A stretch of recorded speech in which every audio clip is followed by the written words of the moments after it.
And welcome everybody to the 12 o'clock show with Mayor Joe, coming live in two different locations today, right here in Reynoldsburg and then obviously downtown with Franklin County Treasurer Cheryl Brooks Sylvan. How are you, Treasurer?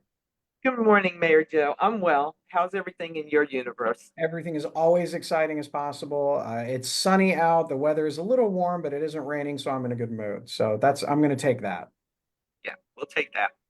Well, I appreciate you joining today. I've got a few questions for you, because there's a lot of things going on just in general. But first of all, for everybody who might be new to this, what exactly does the Franklin County Treasurer do?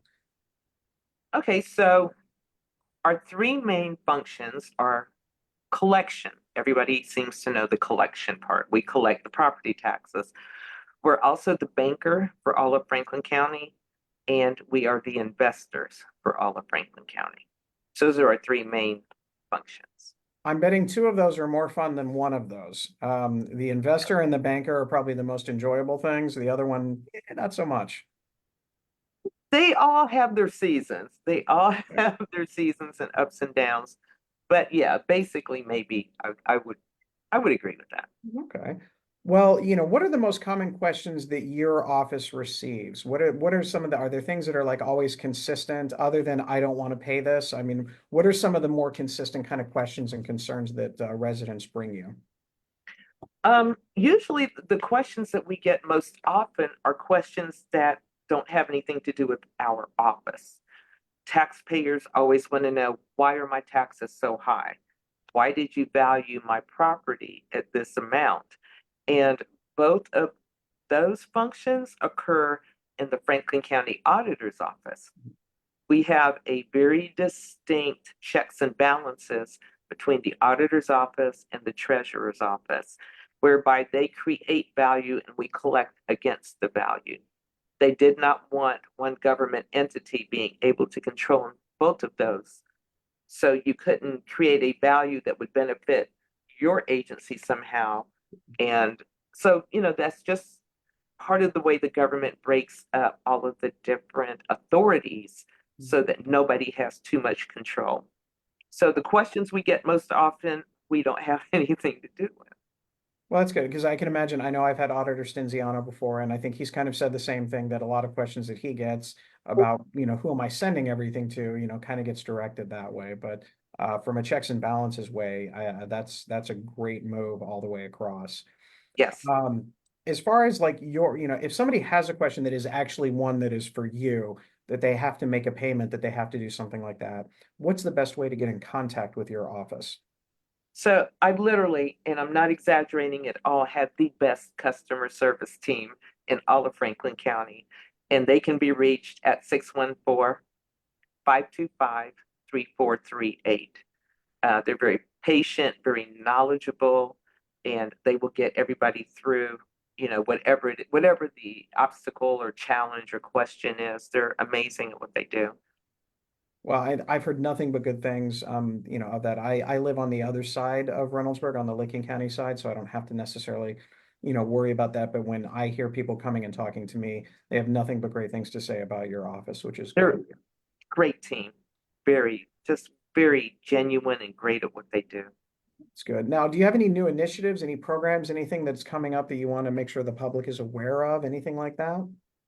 Since the last time we talked, I will go over the most recent initiative and then kind of brush over the other two again quickly. But we created a packet, and it is our citizens advocacy packet. And last year, excuse me, we were all made aware by the auditor's office that property values were going to be higher than in previous collections because it was time for the sextennial update. Mhm. The county goes through a triennial update and a sextennial update, but it is the sextennial update that makes all the major difference. And they were already looking at the comparable properties and the averages for the nation, and they knew it was going to be a substantial difference. And immediately, the General Assembly started meeting and putting together bills to assist taxpayers with what was coming next. Unfortunately, those bills have been sitting since third quarter of last year, and the General Assembly had put together a property, well, they put together a committee to study the issue on a larger, more global basis. And we've been tracking all of the bills, and we listed all of the bills to put it in the hands of the taxpayers. And there's a template for a letter, a script for a phone call, a description of all the bills, and the special subcommittee that was put together to study the issue. And we make that available to for people so they can get their voice heard as well. And what they believe out of all of the options, there are 15 different bills and one journal resolution. All of them are a bit different in how they would approach the solution. And it would just be really good for taxpayers to have this right in front of them. And it's going to ring true one way or another for them where they think their best assistance would be. And then, of course, we still do STAR, sustain, teach, advocate for, and retain, where we help homeowners stay in their homes who may be facing financial difficulties with getting their taxes paid on time. And we work in helping develop additional affordable housing in Franklin County by doing a linked deposit and assisting developers with being able to buy down their rate by up to 3% based on us doing an investment in a certificate of deposit with their lender. So those are some of our major initiatives since I've been in office that have kind of given birth to and brought into, I'm going to call it adulthood. No, I think they're great. I actually mentioned the program about a lot of times, whether it's talking with some of our senior citizens or just other people, that it is much easier and there's a lot more flexibility to help people remain in their homes than it is if they become homeless to try to get them back in there. And that's one of the programs that your office offers to kind of be a guide for that. So we do appreciate it. You know, obviously rent is getting higher, property taxes are getting higher, people have these issues. So it's always good to have somebody looking out for them. So I do appreciate on behalf of everybody here in Reynoldsburg that hopefully I don't want any of them to ever have to need your service, but at least it's an option that's available for everybody. Thank you. The shelter board, I was in one of their presentations one day, and they claim through statistics and their research that it costs about $8,500 per household to rehouse an individual or family, compared to $3,500 per household to stabilize them where they are. And it makes all the sense in the world, you know, that difference in the resource and effort, try to keep people where they are as much as possible. So yeah, we focus on that. No, I appreciate it. Now, I always ask this because, you know, sometimes our jobs can be very interesting as elected officials. But I always like to know, what is the best part of your job? Is there anything specific that jumps out to you that you just, I love this part of the job? I love working one-on-one with taxpayers. I returned a phone call yesterday. A gentleman had written an email and he had asked for a call back from me. And I called, and he happened to be driving a school bus at the time. And I said, hi, by his name. And I said, this is Cheryl, Franklin County Treasurer. And he went, the Cheryl? I mean, he just got really excited, and it was a lot of fun. We did decide to conclude for then and talk later when he wasn't driving a school bus. And then there was another woman just this week who reached out. Now, we actually have nothing to do with the issue, but somehow she's an 87-year-old woman who lives on her own, and she believes somebody is trying to steal her home from her. And for some reason, she connected, let me call the treasurer's office. After not even a minute in the phone call, I knew there was something going on. And of course, it doesn't fall under our authority at all to assist in it, but I was immediately able to connect her with senior assistants and with the Legal Aid Foundation so that she could get the help she needed. She's 87, but super clear at dates and times, and everything was adding up. So instances like that, that'll make my whole month. I'll be high on that for the whole month, being able to one-on-one help somebody who reached out and we were able to step in. Yeah, it's frustrating that we've seen that here even in Reynoldsburg with situations where I don't it they have the home, but somehow or another somebody gets a hold of a different property right. And then all of a sudden, people are very scared because they see all this official language and they don't know necessarily what's right and what's wrong. At least they had the opportunity to reach out to you. And I know we've had a few that have reached out to us. And again, there's only so much that we can do, but at least we can point everybody to the right direction. To the right direction. Get them started. Well, I appreciate. Do we have any questions? So all the people of Reynoldsburg that are watching, I always joke, I have tens of viewers live, but we always have more people to watch later on. But again, if they have questions, they can always reach out to your office and get some of that great customer service care all the way across. So I appreciate it. I hope to see you sometime over the next couple of weeks. I know there's still a couple of events coming up. We have a huge Diwali event in a few weeks in October. And that doesn't even include all the fun things that we do here around City Hall for Halloween. So we were actually just talking about that earlier today. But we look forward to seeing you and thank you so much for your time today. And thank you. And my team's still raving about the Tomato Festival and what a great time they had and what great crowds that were there, and the entertainment was wonderful. So Yeah. thank you for all that you do as well. No, thank you. It was a great time. Well, I appreciate it and enjoy the rest of your day. You too. Stay cool. Yeah, exactly.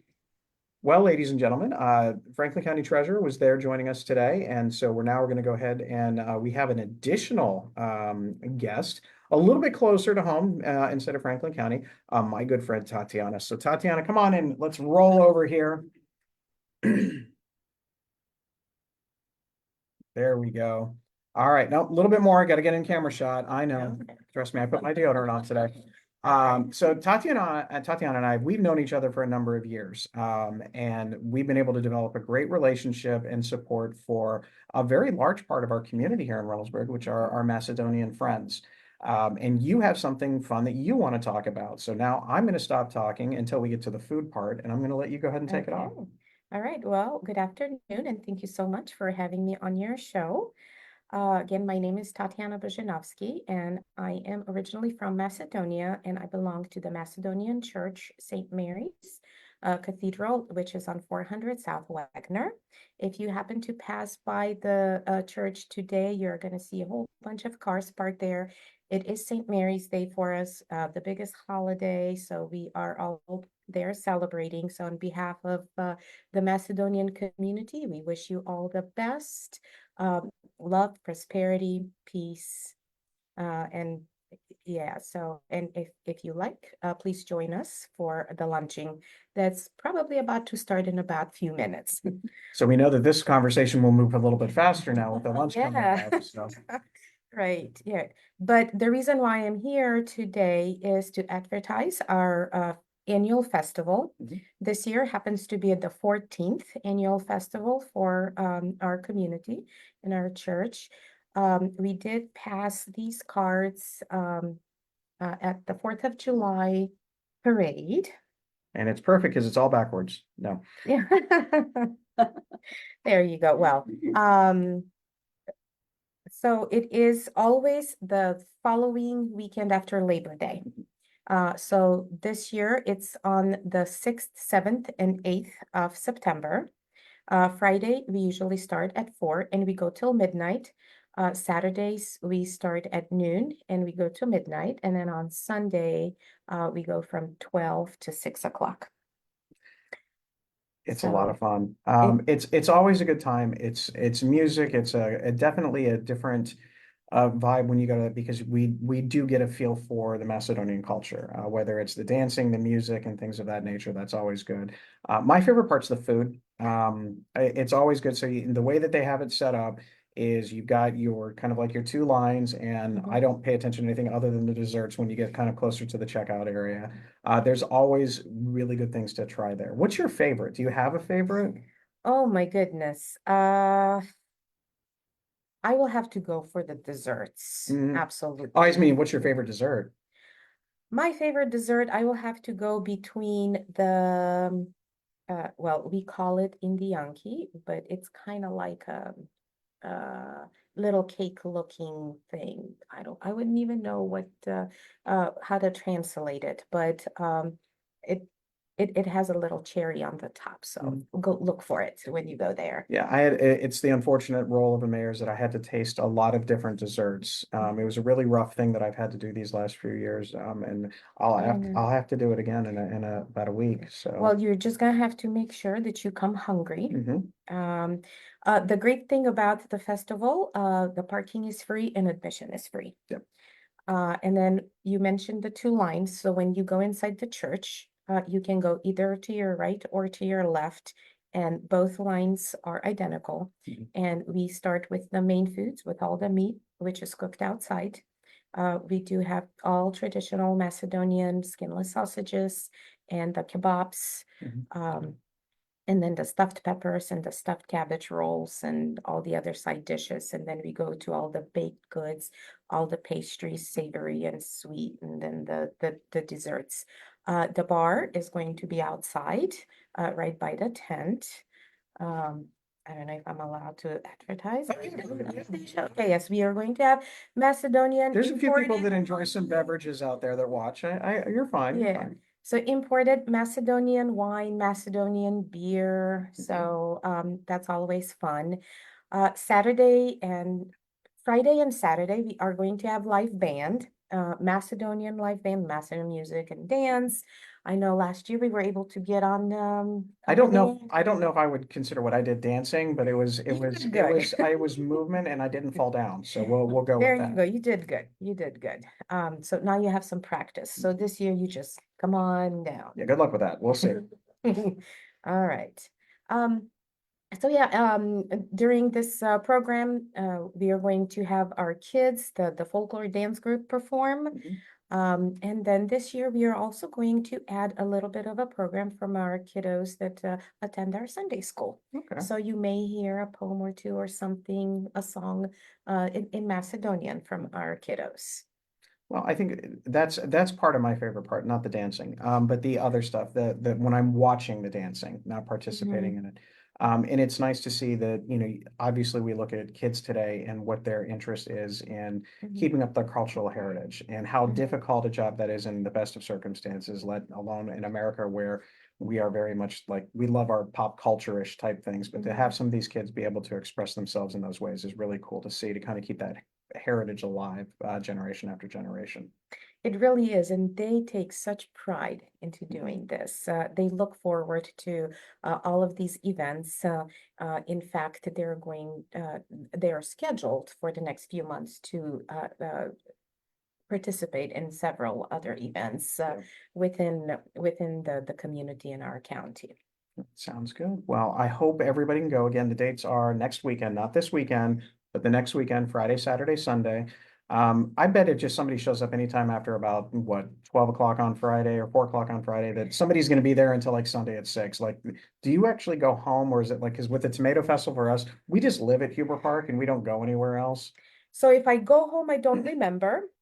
Uh, but we have started all the cooking and all the baking and all the preparation throughout the summer. We on Friday or Thursday, we are going to be there very early Thursday to get ready to set up and everything. Um, all the food is gonna go in the oven by probably 12 or 1 o'clock in the afternoon, so it should all be ready for 4 o'clock. So after work, if you have no dinner plans, just come on by and get your dinner. And then come back on Saturday and Sunday, Yeah. obviously. And also celebrate with us the Macedonian Independence Day, Mhm. which happens to be on September 8th. And this is why we chose this weekend to have our annual festival, because it is around Macedonian Independence Day. And on behalf of the Macedonian community here in Reynoldsburg, we do like to thank you, Mayor Joe, for always supporting us. we always look forward to September because this is when we can pass by the city hall and our flag actually flies Mhm. for the entire month, September being declared as the Macedonian Heritage Month. So this is huge for us and we really do appreciate it. And we do appreciate everyone in the community that comes and supports us every year. No, it's a great time. I'm glad you were able to come on the show today and talk Thank about you it for before having me. everybody's there. We'll talk about it again next week when we're on the Mhm. show before the weekend, but thank you very much. I appreciate it. Thank you. I don't want to say you have to go and do, cooking or having lunch or whatever, but I know you've got a lot of things going on Yeah, today. well, they're waiting for me at the All church. right, well, enjoy. Thank you very Thank much you. Thanks again. for having me. And again, I'm sure check it out on Facebook if you have other questions and need some other information about everything. So I'll be there on Saturday, that's for sure. I may sneak in on Friday, just to make sure that they have the proper amount of desserts available. So we got a lot of other things going on today. Huge show as far as everything. As a reminder, Reynoldsburg City Schools is going to have a open house tonight at the Reynoldsburg Library from 6 to 7 p.m. And they're going to be talking about the levy. I believe the superintendent and the treasurer will be there. So if you have questions about the levy, whether it's what happens if it passes, what happens if it doesn't, how's everything going to be impacted and all of that, this is your opportunity to go and have some conversation and hear straight from the source. So I hope you get a chance to go there tonight. If you can't make it tonight, there are other opportunities. We have another one on September 23rd that they're still working out some details. And then on October 3rd, they have the Chamber of Commerce lunch at 11:30 to 1. And before that, they're actually going to be at one of my favorite spots, Raider Nutrition, from 9 to 11 a.m. I always like to go there and either get a protein shake or an energy drink, because if there's one thing that I need more of, it's extra caffeine and energy. So hopefully you can check either of those out. It is a 6.65 mil or $233 per $100,000 of value. And the last couple of weeks, I brought up some of the local apartment complexes, because one question that I always hear is, well, with all the apartment complexes, they don't pay property taxes, so why should we support this? Well, as a matter of fact, they do pay property taxes. The one thing that we have is this week's guest is Caleb's Crossing. There are about 360 units, and this is over in the Bryce Road area. And that facility, they actually pay about $110,000 in change every year for property taxes. It breaks down to about $309 per unit. So again, everybody, just so you know, it's based on square footage and things of that nature. So it's pretty comparable to if somebody were to have a house size number, that's kind of the dollar amount that we're going there. But if you have any questions about that, please go ahead and head on out there tonight. And I'm sure that if you call, the treasurer will be able to answer your questions about how all that is impacted. We also have the Reynoldsburg Education Foundation Gala that's actually just a few weeks from now on September 19th. It's at 1883 locale. There's going to be an auction. There's going to be student art available for purchase, and there's going to be a lot of good food and drink for everybody that's there. Early bird prices are great. It's $55 now, $60 the day of, and $75 at the door. The really good thing about this is all of the funds that are raised from this actually go back to our students, whether it's a scholarship opportunity for students to go on their 8th grade field trip, or if it's some kind of funding available for teachers to take a really good lesson plan and then expand it out with some of the fun things that you can do in classrooms. So it's a great opportunity. We really appreciate the Reynoldsburg Education Foundation. And it's also a lot of fun to go out there. It gives you an excuse for those of you that don't have the opportunity to dress up that often. You can do so and pop out there. Any questions or anything about the levy or anything so far? We've got a couple questions for you. If you're Good. ready. Yeah. Will the road construction area on Wagner Road be paved prior to winter? Yes, as a matter of fact, it will. I'm gonna go through the entire Wagner Road update on that one in just a few minutes, but that's a very good question. Can you give a brief overview of the water mitigation of Blacklick Creek and how this will affect the PNC site? The PNC site's not going to be impacted whatsoever based on the way that everything is set. We do have, and again, kind of looking ahead, we do have our mitigation meeting that's actually 1 week from today at the library, where we're going to be talking about some of the things that we have found. I can give you the general overview. A lot of it is based on where the water is coming from and how it's impacted on Blacklick Creek, and some options that might be available afterwards about how to mitigate some of those particular things. from our points of view here at the city, obviously we have to go through a number of steps before anything is built, regardless of where it's out of the city. But for the PNC site specifically, everything that would have to be put on that property has to be verified and checked by the EPA, the Army Corps of Engineers, and all of that, because it is around the flood area, but definitely being looked at.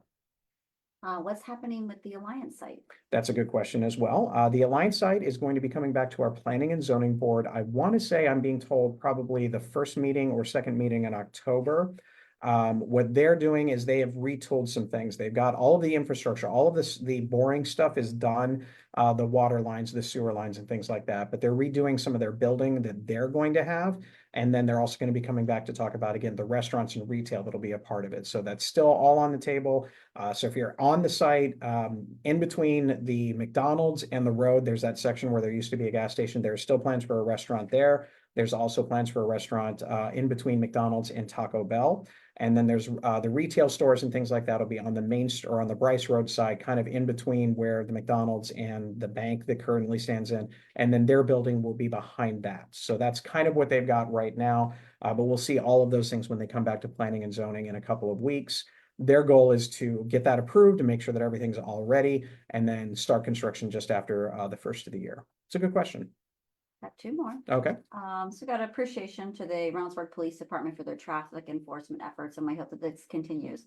Wanting to know if you can address why people are driving without licenses. That's a really good question. I think there's a couple of different categories why people drive without license. One, they drive and they got into an accident, or they got a ticket and they didn't have insurance, or they lost their insurance, and so their license is suspended. And then at that point, they still have to drive because if they don't drive, then obviously they can't get to work.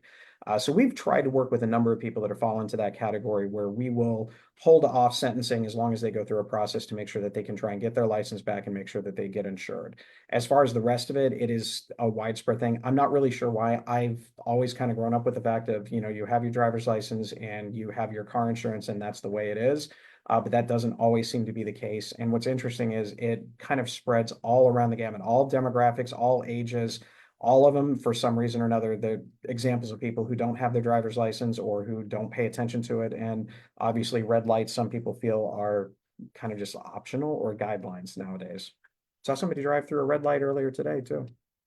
Can you provide any updates on the east side of Reynoldsburg, Bryce Road from Livingston to 70 in regards to crime enforcement and development? Yeah, development is a little bit different because of the area that's there.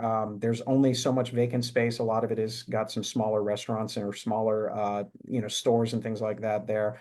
We'd like to see more development there, but there's not a lot of vacancy with it. As far as the construction process and upkeep and things on our side, we know that AEP just finished, or at least is mostly finished, with their upgrades to the power grid in that area. I know they're not the most aesthetically pleasing, but they are supposed to be able to provide a much better connectivity rate so people don't suffer some of those outages. We have secured $2 million in federal dollars to do the realignment of the Bryce and Main intersection. It's passed through the Senate. Now it's going to the House. So for one of the few times, probably over the holidays, which is when the budget will be decided, I'll probably be looking at my phone waiting to see if the budget is agreed to and things of that nature. But that would help realign that intersection.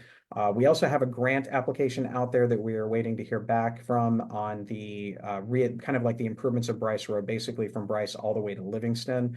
It'll probably kind of peter out a little bit about Rygate, but that's the idea from there. We also have some funding depending on what happens with the rapid transit link usting, which I'll talk about in a few minutes. They will also add improvements in sidewalks and bike paths and street trees and things of that nature. So we are working on it. It's just not always the easiest thing in the world in that area. But as far as crime is going, everybody, I don't want to say the crime that we're seeing is typically we're seeing a lot of theft from the Home Depot. That's probably the biggest area. People will go in and they will find things to steal from Home Depot. But as far as criminal activity on our side of Reynoldsburg, it typically is minimum. Most of our activity on there is dealing with issues that are on the other side of the street in Columbus, because our officers can get there a lot faster than what Columbus officers can do. That's it for right now. All right, good questions. I love the questions. Thank you. We do have some other news. I did not know this, but apparently Truro Township is also going to be launching a levy campaign. Their levy is, it's not a replacement. This is not anything. They're not running out of money this year and they have to have something for next year. I think this is anticipation of things coming up in the future. So I'm sure the Truro Township trustees would be happy to comment on the need for the levy. But it's $70 per $100,000 that would be there, and that will be on the ballot as well. And again, I'll talk about levies and all of that in general as we kind of move through, but that is something that is going to be on the ballot as well. I've had some great walk and talks with the mayor, and I've had some ones where it's just me picking up trash on my own. This past weekend, I was on Bryce Road north of Maine, by Rugosa, all the way kind of to where Bryce Road ends, and then kind of did a loop. I saw some people in the neighborhood that I know, and they kind of waved at me, and people like, what's this guy doing picking up trash just randomly? Nobody was out there this time, but it seems to be that's not Saturdays aren't the best time. Apparently, there are better things to do than talk with me on a Saturday morning. It's not shocking. I don't blame you, especially as nice as the weather was over the past weekend. But we will be doing these continuing on. So the next one is actually going to be Saturday, September 7th, I believe, and it's going to be at 10:30 in the morning, and we're going to be walking around Roundelay and Pryor and Briarcliff. Actually, I take that back. That's not going to be September 7th. That's going to be Wednesday, the 14th. So, because the Mulligan golf outing is that day. So it'll be next Wednesday, but you'll see that on there. But I'll be walking around Roundelay, Pryor, and Briarcliff. So that'll be in the evening at 6:30. So if you want to join me for that one, that would be great.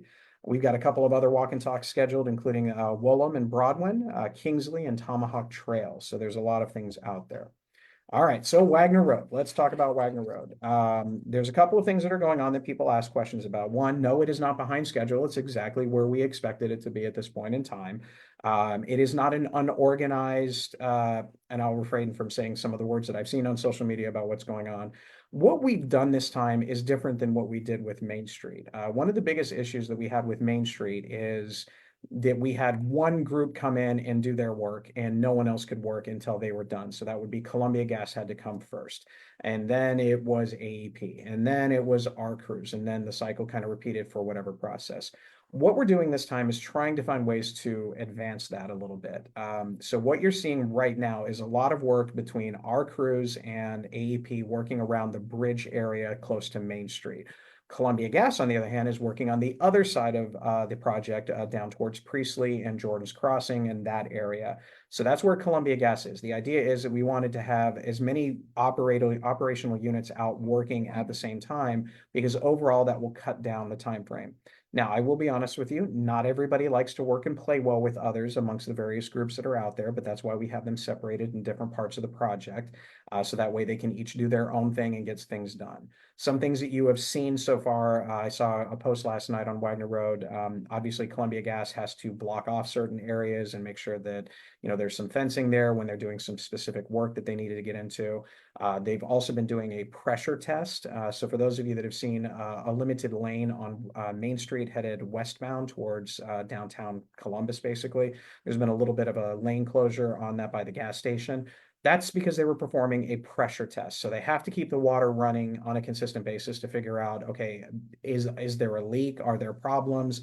When the line goes live, is everybody going to get the water pressure that they're supposed to do? That work should be completed as of yesterday.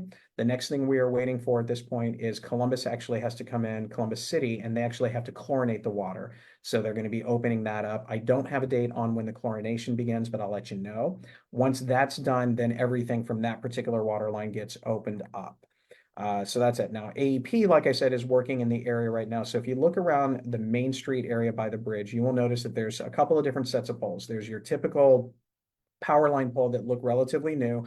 AEP has already moved their power lines over, and they've removed their power lines from the old poles. What you're seeing now is the people working on that are your utilities. It's AT&T, Breeze Line, Spectrum, things like that. They're removing those lines, and it has to be done in a particular order. So whoever's on top, they get to go first. And I believe on top is Spectrum. And then after that, it's AT&T, and then Breeze Line, I think, is the last one on there. So once those are done, the old poles come out. And then that's when the real fun begins, because that's what they're trying to get to before they have to shut down the bridge in the area.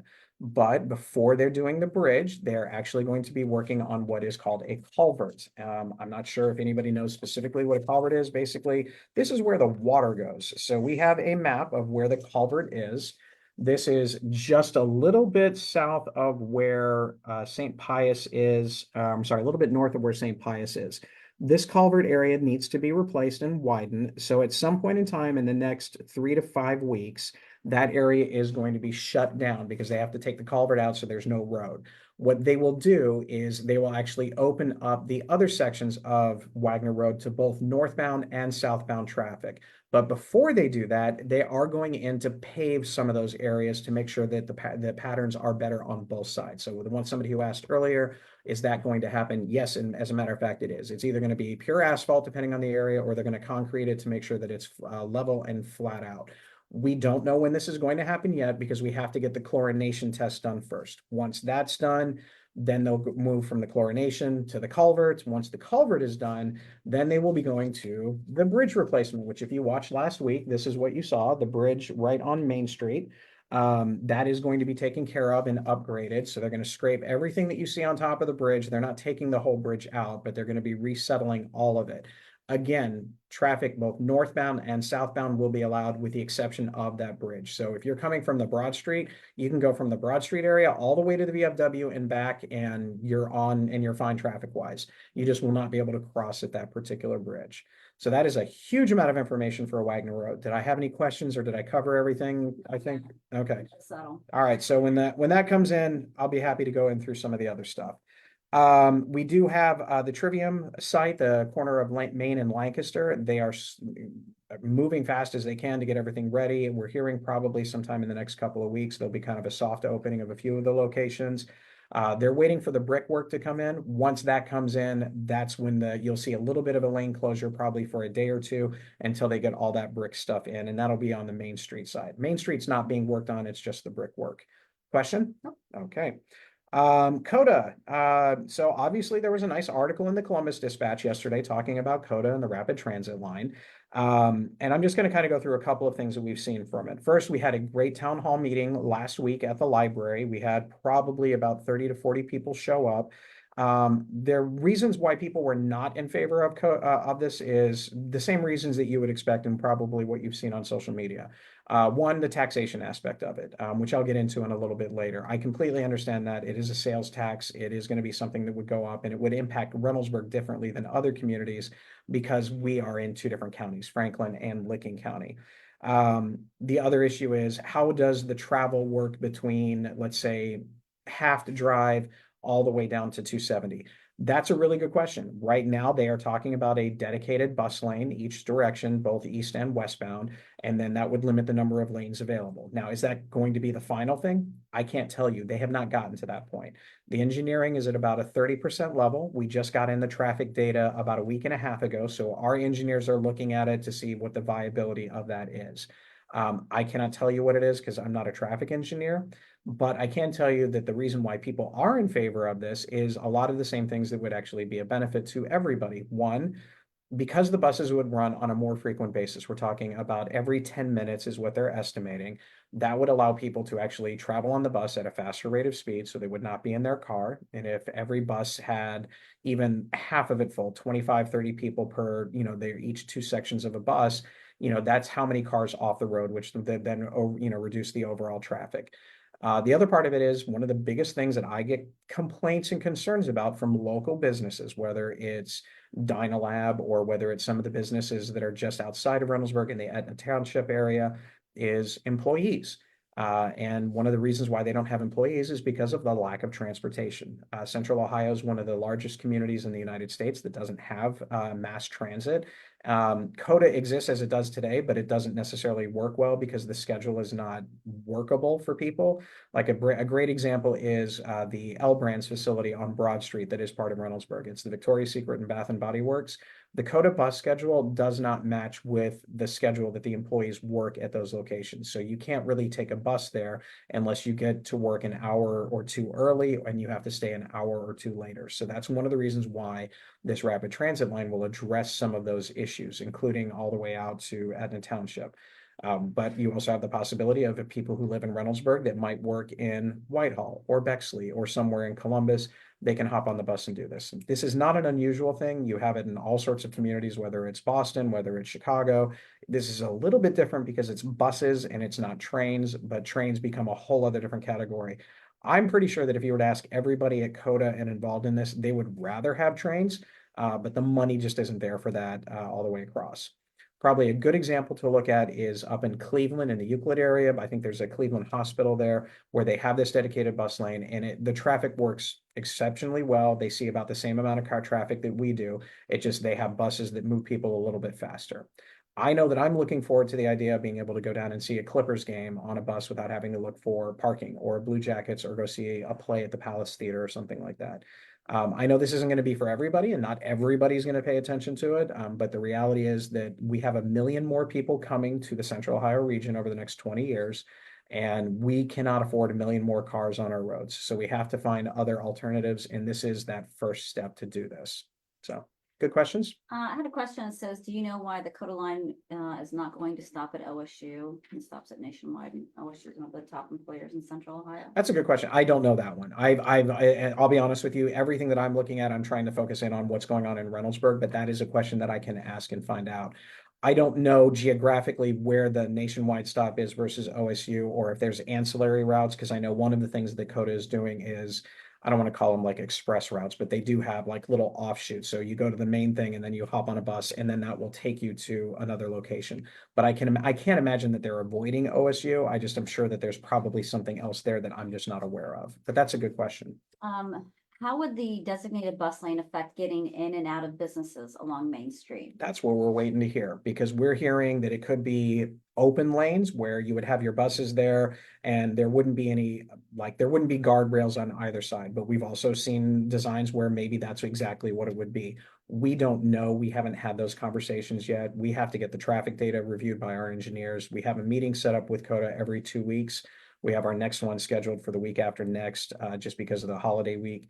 But we are looking at it. We don't know, because what I don't want to do is I don't want to become a community where you have to do more U-turns than, because first of all, you're not allowed to do U-turns in Reynoldsburg anyway, even though a lot of people do it, but doing a U-turn all the way around to get to some of those businesses. We don't want to impact the businesses, but we have to see exactly what we're talking about as far as how that would be set up. And we just don't have that information yet.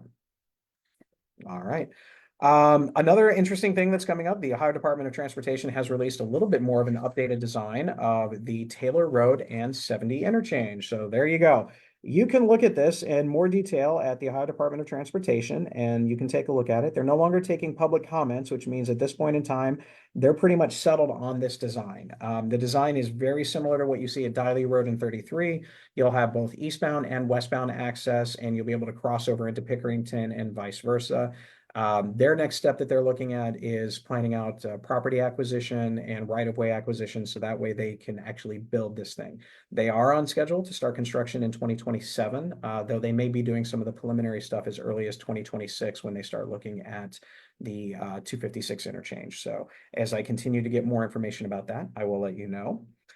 The flooding town hall that I mentioned earlier is again September 4th. It's at the Reynoldsburg Library from 6 to 8 p.m. We have a great presentation set up that's going to kind of show everybody where the flooding is coming from, where it's impacted, where it's worse here versus there, how's our system dealing with it, and things of that nature. You should be seeing some message boards up after tomorrow's market off Main Street, because a couple of our message boards are being used for that, but you probably see them out I believe at Briarcliff, and another one over at Prior Place, because that tends to be the area where most of our flooding issues occur. But please make sure you're able to join us for that. Some cool programs coming up. We have Adult Prom on Saturday, September 14th. That's from 6 to 9 p.m. at Eastside Brewing. It's $25, but it's a really good cause because it's actually benefiting the kids of Reynoldsburg. It is actually for a scholarship program for students and kids that are wanting to participate in Parks and Rec programming, but maybe financially need a little bit of assistance with that. So they're going to come out there, and we're going to go out and have a good time, enjoy some slab barbecue, which would be great, because if you're wearing wearing nice clothes and eating slab barbecue, you'll probably get messy. But again, that's something that's a lot of fun. So I hope you can join us out there for that. If you want to encourage your kids to be more dramatic, which I'm sure you haven't seen since school has started back up, September 12th from the ages of 6 to 11, there's going to be a drama kids activities with Parks and Rec. So come on out there and join that. And then our very last First Friday Food Flicks and Fun is next week. The band is going to be Little Big Band of Columbus, and the movie is Kung Fu Panda. So go ahead and check that out. Other fun things. So we've got a development news. And this is going to be an interesting one. So A couple years ago, the state of Ohio passed the medical marijuana ability for it. And everybody asked, are we going to get a dispensary? And it never happened. This past November, there was an election where issue 2 for the legalization of recreational marijuana was going to be allowed. And in Reynoldsburg, it actually passed 64% yes. So 64% of the residents of Reynoldsburg, both on the Franklin, Licking, and Fairfield County side, voted yes for that. And we do have our first application in for a recreational marijuana facility. It will be located at the 5-way in the building that is currently occupied right now by the basement doctor. They will be at our Planning and Zoning Commission meeting next week, and they will present all of the information there. Now, the building itself does meet all the state requirements as far as being X amount of feet away from schools and parks and things of that nature. There's a couple of things that they're doing for the building for security purposes that they'll be talking about. But last week, City Attorney Shook, Councilman Lou Salvati, myself, and Eric from, excuse me, and Eric from our development department, as well as Chief Baker, took a tour of the production facility. The production facility is just located inside Dayton. So we got a tour of 25,000 square feet of grow facility and saw all of that. We investigated their safety and security and their redundancy problems and all of those different types of things. And to kind of get an idea about that. So that'll be part of our report that we present to the Planning and Zoning Board next week.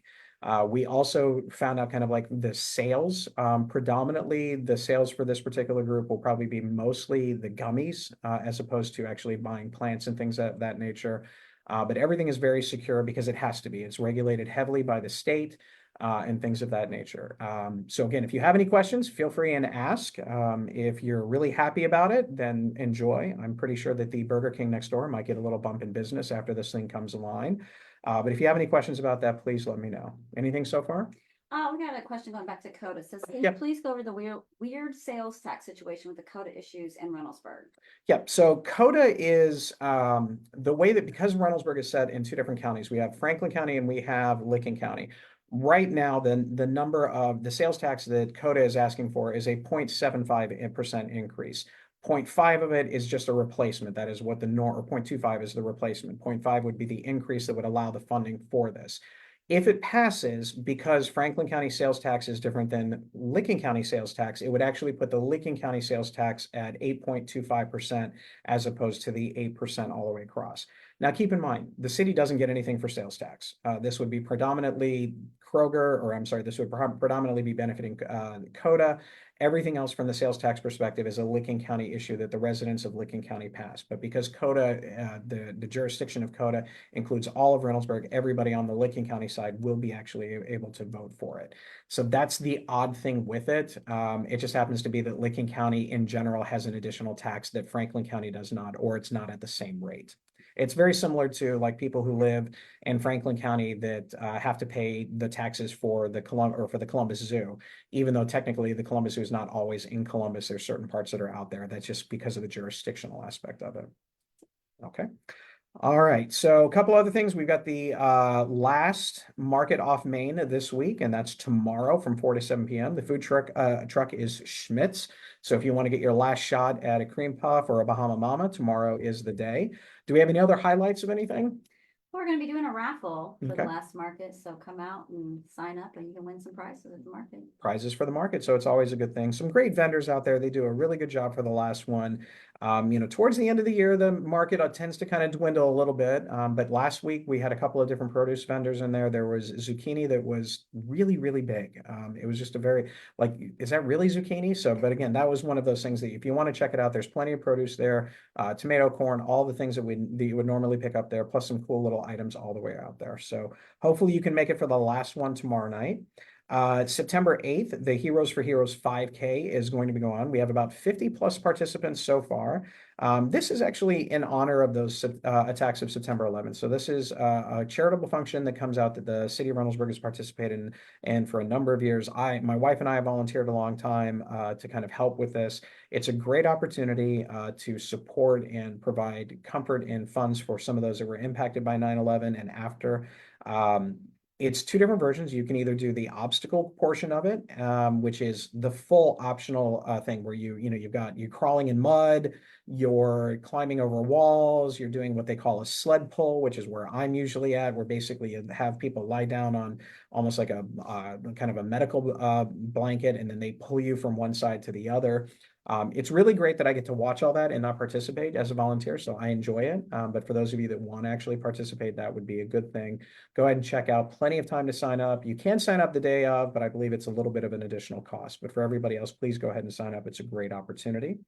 The following weekend on the 14th, we also have the Ohio Fire Marshal Academy's Festival. That's where they're going to have a touch a truck event, the canine fire dog training, fire safety training, plenty of food trucks. They're going to have a helicopter landing and bounce houses, hopefully not in the same place.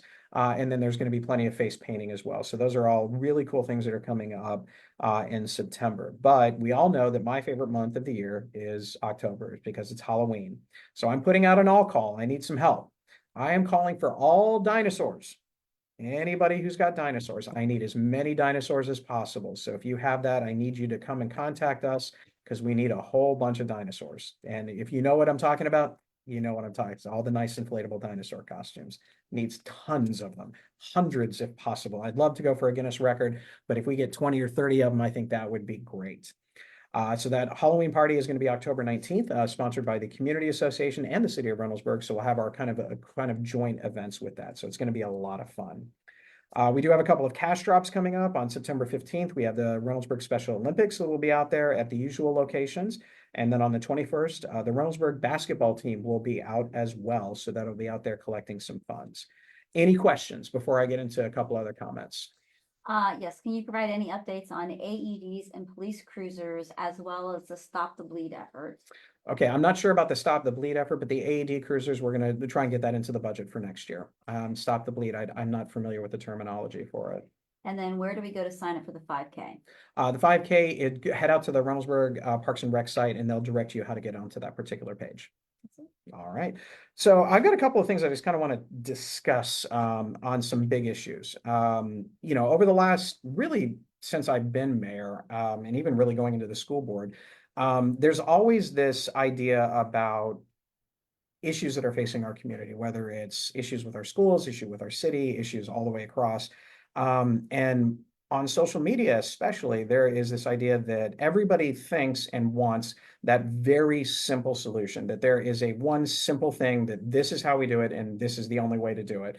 And it in its own vacuum, that's a great idea. I would love it if we have an issue and we can solve it because it's isolated and it doesn't impact all of these other things.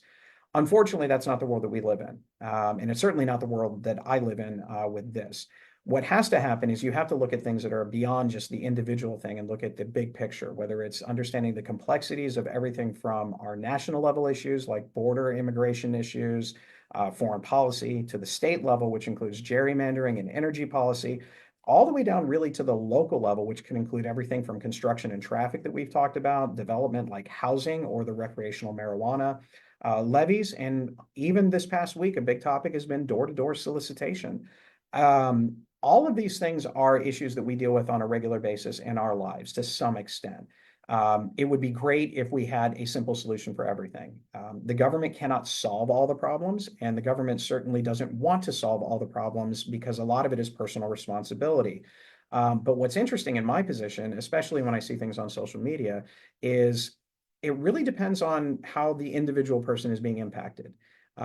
If they want the government to help solve their problem, they think the government should get more involved. But at the same time, somebody who's facing the same exact issue doesn't want the government involved because of a different philosophy. So there has to be a balance between the two.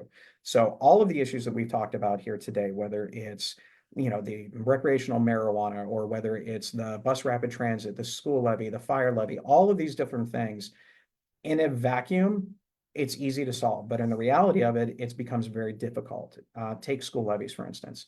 We all know that the state of Ohio schools are funded unconstitutionally. That's been established 20 plus years ago. We also know that the State House, as you heard Treasurer Sarah Book Sullivan talk, that there are a number of bills that are supposed to be out there that are sitting doing nothing that would help alleviate the property tax increases for those citizens that are most vulnerable, our senior citizens and those on limited and fixed incomes. And that's all true. And nobody wants to see an increase in their property taxes. What is also true is there aren't any options for school districts in the state of Ohio to find additional funding. They cannot have operational things grow as a community grows. They have to continue to go back to the taxpayers because that's the way the system is set up. In my opinion, I don't like that. I think it would be much easier that if property taxes would be adjusted on a regular basis. So as communities grow or condense, that funding would be equal all the way across. That's not where we're at. So school districts like Reynoldsburg, that is going to be going to the ballot for the first time for an operating levy since 2010, they don't have an option. It's not that they hate senior citizens. It's not that they hate anything. It's not that they want to punish them or raise taxes all the way across. I guarantee you, no one in that building next door wants to have a levy. They would just love to be able to continue moving on. The reality of the situation is things are much more expensive today in 2024 than they were in 2010. And so they have to make those adjustments. If those adjustments aren't made, then services will suffer all the way across. Same thing for Turo Township. Same thing for the Franklin County Children's Services. All of those things are going to be an impact. In a vacuum, it would be great to say, I don't want to do this because I can't afford it. But the reality is our property values will be impacted on this, be it good or bad, depending on how the levy goes. And those are things that are there. I would encourage people to get the best information that they can about all issues and then make the determination for those people in positions of influence, our state representatives, state senators, even the governor's office, about how to deal with these issues that are impacting us. Because I'm a big believer, if the state house wanted to make sure that seniors weren't impacted by the number of school levies that were coming up in a presidential election year, because it's not just us, they would have done something about it. I don't think they care. And they certainly don't care enough because they're not the ones getting the phone calls. You know who's getting the phone calls? Me, members of the Board of Education, things of that nature. So I want to try and find a way to bring a little bit of balance to that. I want to find solutions. And unfortunately, those solutions typically involve compromise that doesn't make everybody happy. Nobody wants a higher sales tax, especially in the Licking County side where I live, because if we go to Kroger on Taylor in Maine, we're going to be paying a little bit more in terms of that. But in a big picture idea, from an economic standpoint, if I can find a way to get people to jobs and they can earn a higher income, they have more job opportunities and growth, that is, for the big picture, a better thing for the community in general. And so that's what's there. What I will say is I'm going to continue to try and make our community the best community I can by moving the ball forward every single day. You know, the joke is it's 3 yards in a cloud of dust. And that's kind of what being in city government or school administration government is you're not going to be able to make grandiose changes on a day-to-day basis or, you know, that are just huge. It's a little bit at a time. But I also want to extend the invitation yet again to all of you out there. If you have a question about any of the topics that we've talked today, call me. Call the office. I will sit down and talk with you. I will go as deep into the weeds of school funding or city finance or road construction projects as you are willing to deal with. Not a lot of people want to do that, and I get that, but that's why I'm doing these walk and talks, and that's why I do shows like this, to provide a little bit of a window about how all of this stuff works. And my job and responsibility is to the entire community, which includes the school district, which includes the fire department, because all of those things have to be successful if the city is to be successful. It doesn't mean that we all like what those outcomes are going to be, and it is frustrating, but I need everybody to kind of understand that we're not trying to do anything to hurt anyone. We're trying to find better ways all the way across. So that is the end of my very special commentary on today's Wednesday show. Do I have any questions that have come up? All right, I hope you have a chance to, listen to all that and digest it. And if you have questions, please reach out. I do have a special guest next week. Franklin County Recorder Danny O'Connor, a longtime fan of the show, is going to be here. I also have extended an invitation to the CODA representatives to answer some of those big questions on Link Us. We're just trying to finalize a date. We hope to have somebody in the next couple of Wednesdays. I have also asked a representative from the Board of Elections, maybe even a resident of Reynoldsburg who works at the Board of Elections, to come out and talk to us about anything election related as far as the process. No, we're not talking who you should or should not vote for. We're talking about, do you have questions about absentee? Do you have questions about early vote? What kind of IDs do you need with some of the changes that the law has been put in place? Find out from the people that are actually doing that work to be there. And they're going to ask you for a favor. They're going to ask if you want to be a poll worker. If you want to be a poll worker, it's a lot of fun. It's exhausting, but you definitely get part of that democratic spirit all the way across. So we're hoping to have them over in the next couple of weeks.